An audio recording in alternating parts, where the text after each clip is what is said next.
Welcome back to Deep Dive.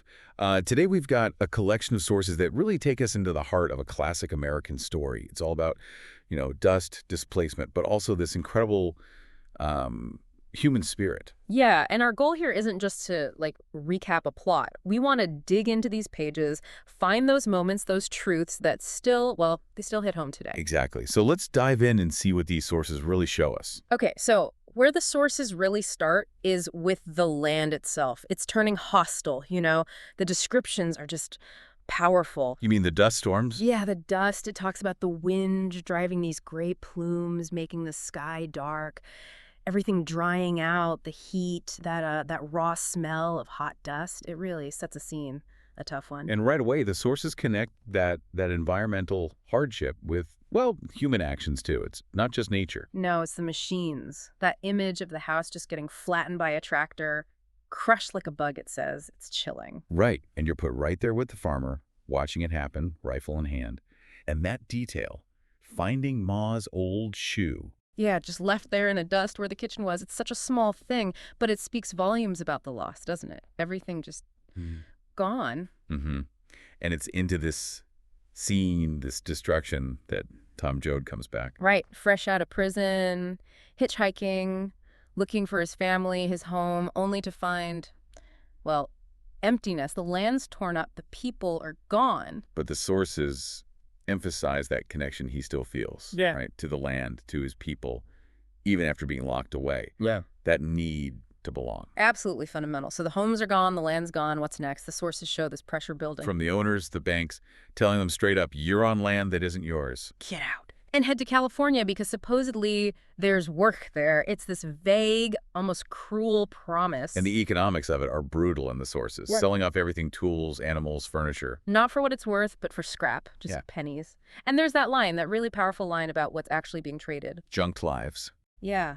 Junk lives and bitterness. It's more than just losing possessions. It's like their dignity, their hope is being stripped away, leaving this resentment. So that's the trigger for the migration. The sources describe them packing onto these overloaded trucks. The journey itself sounds incredibly hard. Oh, it's relentless, constant breakdowns, the car bearing going out, halting everything, always needing gas, needing water, just to keep inching forward. It's a physical ordeal. But, and this is fascinating in the sources, something else starts to happen because of that shared struggle, right? Exactly. On the road, in those roadside camps, you see families starting to, merge, connect. People who didn't know each other before. Simple things like sharing food. That line, nice eaten pig, after maybe just a tiny shared meal, it becomes huge. It does, and the sources note how everyone just sort of finds their role. Each member grew into his proper place without anyone telling them. It's this organic community forming.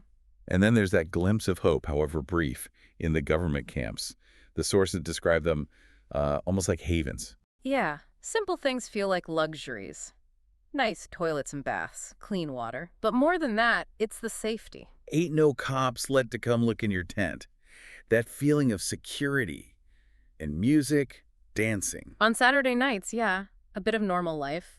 Yeah. And a key part seems to be the self-governance. Right. They elect their own cops, their own committee. It gives them a sense of control, of dignity that's totally missing outside the camp. It really shows resilience isn't just putting up with stuff. It's, actively trying to build something better, even if it's temporary.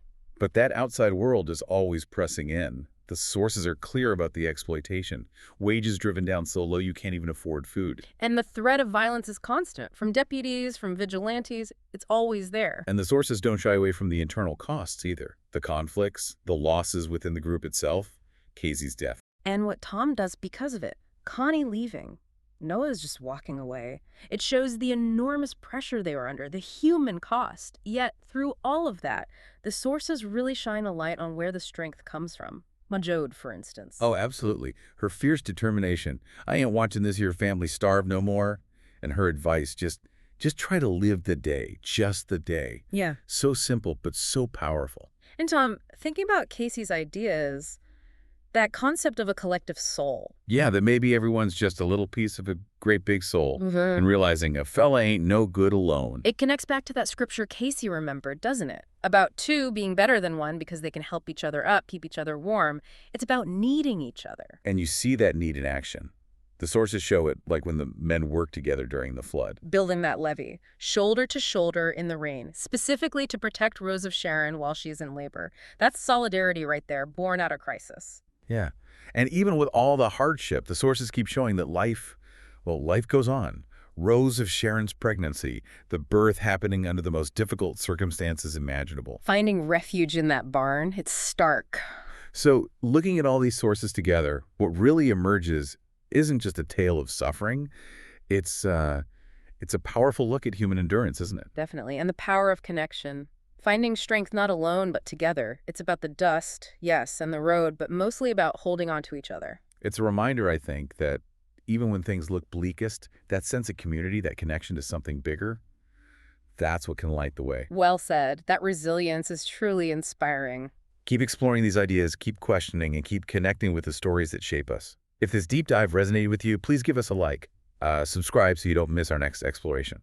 And definitely leave a comment below. Tell us what moment or idea from this dive really stuck with you. Yeah, we'd love to hear. Maybe think about this. What does it truly mean to build community when it feels like you have nothing left? Something to ponder until next time.